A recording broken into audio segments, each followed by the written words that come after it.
Margaret sat alone in a house that suddenly felt too large.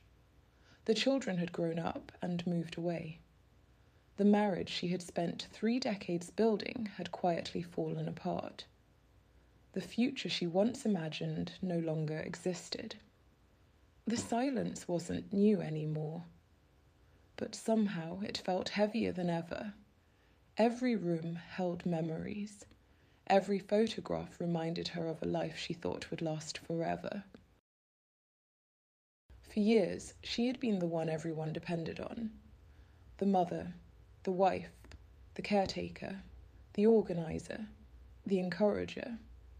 She spent so much time taking care of others that she never imagined a day would come when she would be alone with her own questions.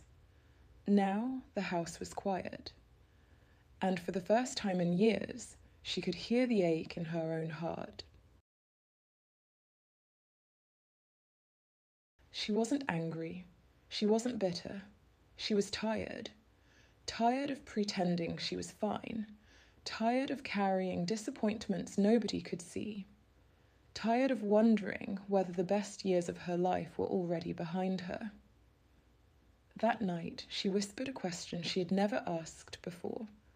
God, what am I supposed to do now?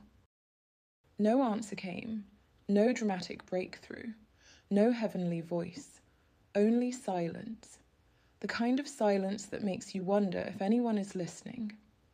The kind of silence that tests what you really believe.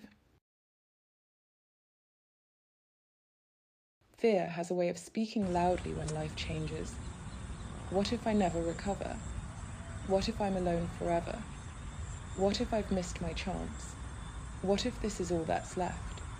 The questions came one after another, and each one felt heavier than the last. One morning, searching for comfort, she opened her Bible. Her eyes settled on words she had read many times before. See, I am doing a new thing. She stopped reading. A new thing, at her age, after all she had lost. The words felt impossible, yet she could not shake them. Nothing changed overnight, but she began taking small steps. She said yes to opportunities she once avoided. She joined a community group. She started serving again. She prayed different prayers, not prayers for the past to return, but prayers for the courage to move forward. And slowly, healing began. Not because her circumstances suddenly became perfect, but because her perspective changed. She discovered that God had never left her, even in the silence, even in the loss, even in the waiting. He had been there all along.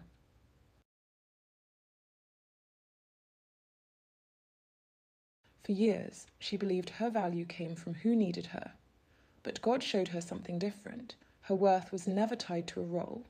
Not wife, not mother, not caretaker. Her identity had always been rooted in Him. Perhaps you never planned to start over at 50. Perhaps life looks nothing like you expected. But this is not the end of your story. The God who carried you through every previous season is still carrying you now.